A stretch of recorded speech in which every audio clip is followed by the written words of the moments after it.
Magandang araw sa lahat.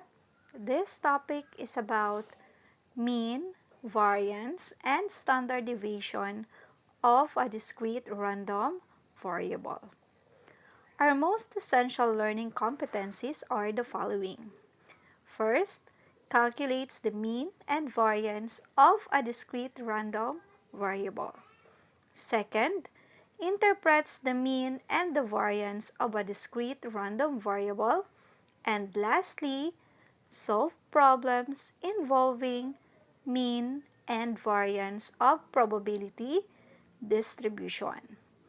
So to start with, let us first review what is meant by mean, variance, and at the same time, the standard deviation. So when we say mean, it is the expected value of a discrete random variable, or what we called the long-term average. Second is it also refers to the central value or the average of its corresponding probability mass function. And it is symbolized as the mean mu. So the symbol used if you are referring to the mean is mean mu. So to find the mean, the formula is given as the mean mu equal to the summation of x times p of x. Whereas, when you say the mu, that is the mean or the expected value. And when you say x, that is referring to the random variable. And when you say p of x, that is the corresponding probability. Then lastly, when you have the symbol, that means the summation. Next is variance. So when you say variance, similar with standard deviation, these are two values that describe how scattered or spread out the scores are from the mean of the random variable. So meaning to say, it generally refers to the average distance of the given scores from the mean.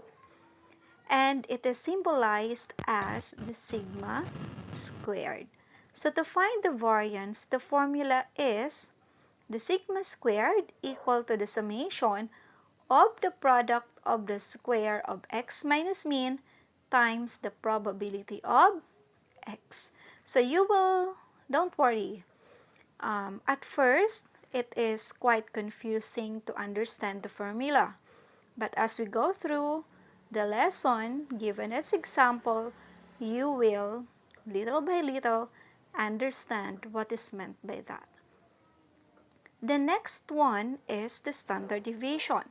So as you can see, it is symbolized as sigma itself. So somehow it has something to do with the variation, because as you can see on the symbol used, the only difference between standard deviation and variance is that in the standard deviation, kung mapapansin ninyo, there is no more squared, because when you say standard deviation, it is the square root of the variance. So therefore, to find the standard deviation given its variance, you just get the square root of the variance. Okay, so let's start with this example.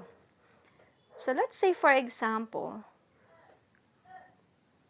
Cardo recorded the probability distribution for the number of sacks of rice that he delivered each day, which is presented on the right. Okay, so given that, find the following: the mean, variance, and standard deviation. So the data tells us that the random variable x, which refers to the number of days, is 7, 8, 9, 10, and 11. Sorry. So x here does not refer to the number of days. That refers to the number of sacks.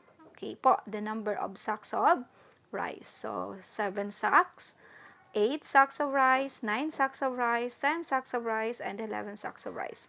So, the probability of delivering 7 sacks of rice is 0.30, while the probability of delivering 8 sacks of rice per day is 0.10.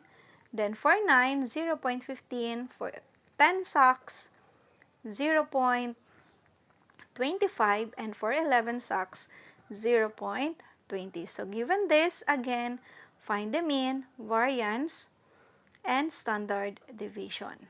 So, let's start with the mean. So, to find the mean, we will just simply add another column for smooth and organized solution. So, let's add a column for this, and this column is for the product of x and p of x, or simply the product of x or the random variable by its probability. So, here we have 7 times 0.30, that is 2.1. For 8 times 0.10, that is 0.8. 9 times 0.15, 1.35. Then 10 times 0.25, that is 2.5. And 11 times 0.20, that is 2.2. So what are we going to do with this? We will just simply add all of this. So get the summation of this column and you will get 8.95. So anong ibig sabihin nito? Ang ibig sabihin po nito is our mean is simply, or our mean is 8.95. So therefore, ano na naman yung ibig sabihin ng value na yan? Ibig sabihin lang na Cardo can deliver 8.95 sacks of rice on average per day. So therefore, we can finally say that the average number of sacks Cardo delivers is 8.95, or, when rounded off, 9 sacks of rice per day. So yan po yung ibig sabihin ng mean. Yan yung average number ng sako ng bigas na naidi-deliver ni Cardo kada araw. So let's proceed with the variance. So to get the variance here, magdadagdag ulit tayo ng panibagong column. And this column is the difference between the x, or the random variable, and its mean. Okay po. So x minus mean. So take note that our computed mean is 8.95. So therefore, we will just simply subtract each random variable by 8.95. So therefore, we have negative 1.95. Then 8 minus 8.95, we have negative 0.95. Then 9 minus 8.95, we have 0.05. Then 2 minus 8.95, we have 1.05. Then lastly, 11 minus 8.95, we have 2.05. Okay po. Next is, we will have another column, and that is for the square of x minus mean. So therefore, we have 7, or negative 1.95 times negative 1.95 is 3.8025. So next is 0.95 squared, that is 0.9025. Then 0.05 squared, we have 0.003. And 1.05 squared, that is 1.1025. Then lastly, 2.05 squared is 4.2025. Okay, next is,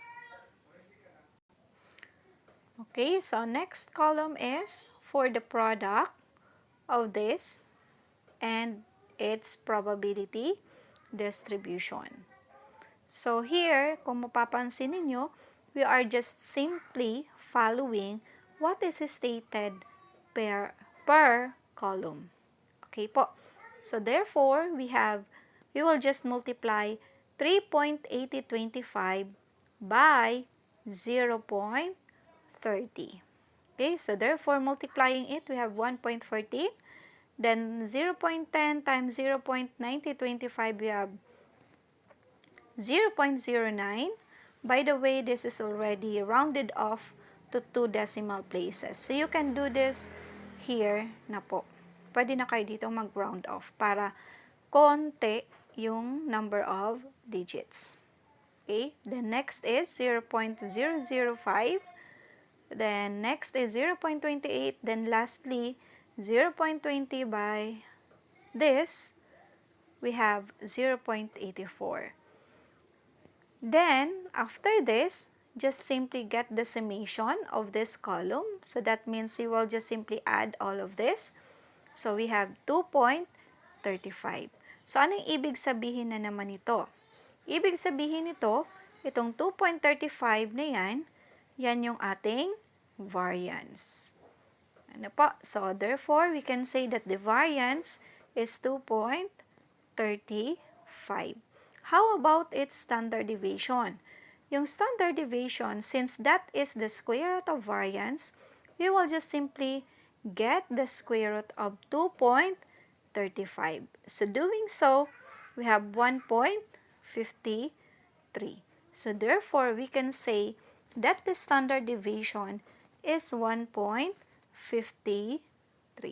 So for more examples, you can refer to your modules.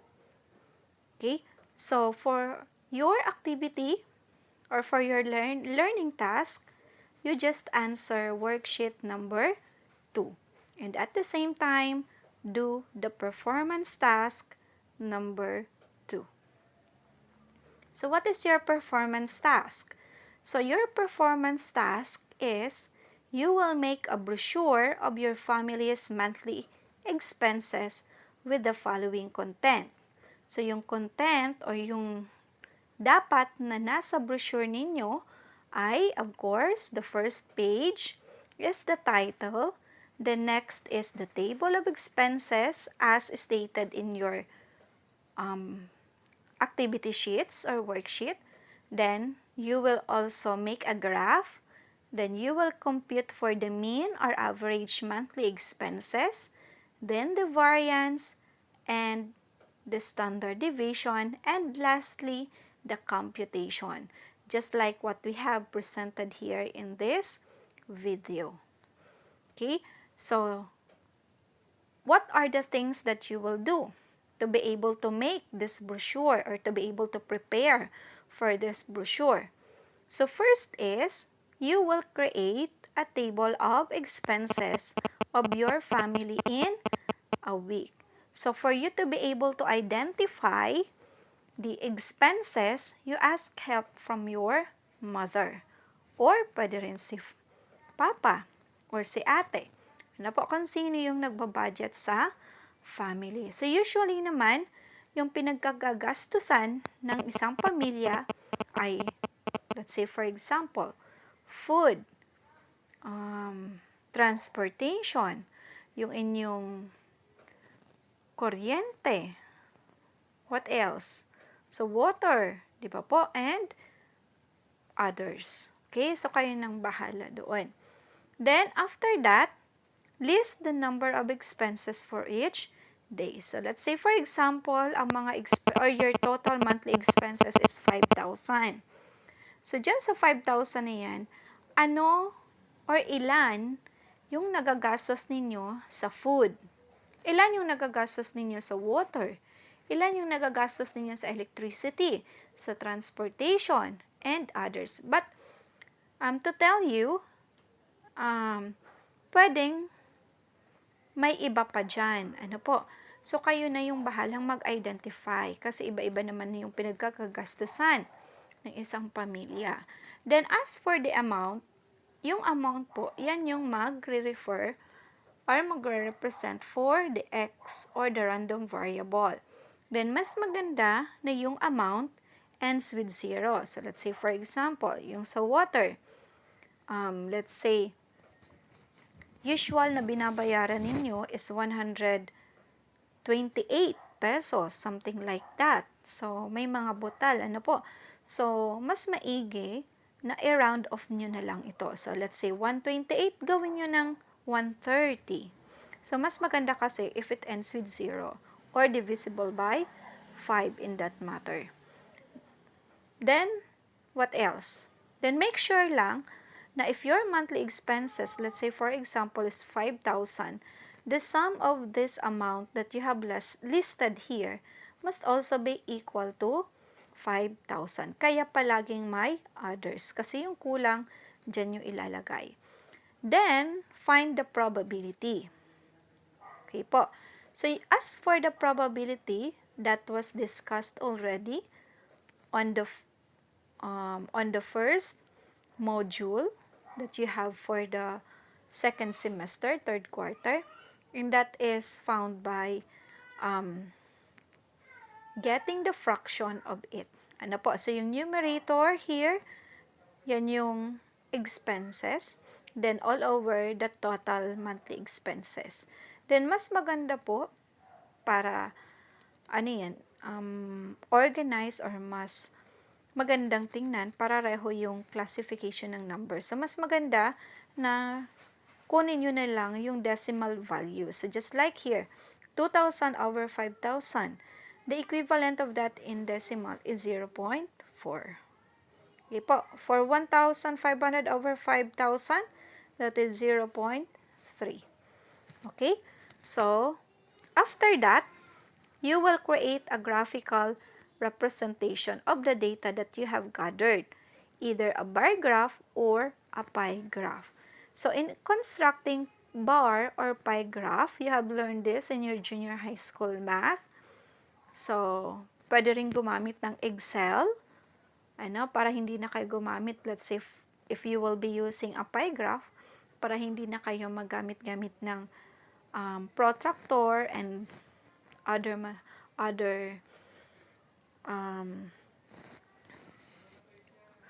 geometric tools, mag-Excel na lang kayo. So, just simply type in this table in your Excel, then insert chart, then after that, pili na lang kayo kung bar or pie graph. Then, lalabas na yun doon. Then, you will just simply copy-paste it. Ano po? Then, after that, after you have created a bar graph or a pie graph, you will illustrate the mean, the variance, and the standard deviation. Ano po? So, you will illustrate there, ano yung mean, ano yung average monthly expenses ninyo, ano yung variance, and ano yung standard deviation. Okay po. So, to end this, by the way, your brochure will be graded by the following criteria. Accuracy of the data gathered is 50%. Ibig sabihin, hindi nyo lang basta chinambahan. Then second, clarity and content of the visual representation. That is 25%. Kung maayos yung brochure ninyo, maganda yung pagkakapresent, yung what else? Yung color, yung design ng iyong brochure, papasok yan dyan. And papasok din dyan yung inyong graphical representation. So, that is 25%. Then, lastly, you will be graded also as to its originality and creativity of the presentation. And that is 25%. So, hindi kayo mangungopya ng gawa ng iba. So, take note of that po. Hindi katulad nung una yung mga ginawa doon sa pamphlet na pinagawa ko sa inyo before. So, with a total of 100%. So, to end this, or that will be all. So, thank you for listening. So,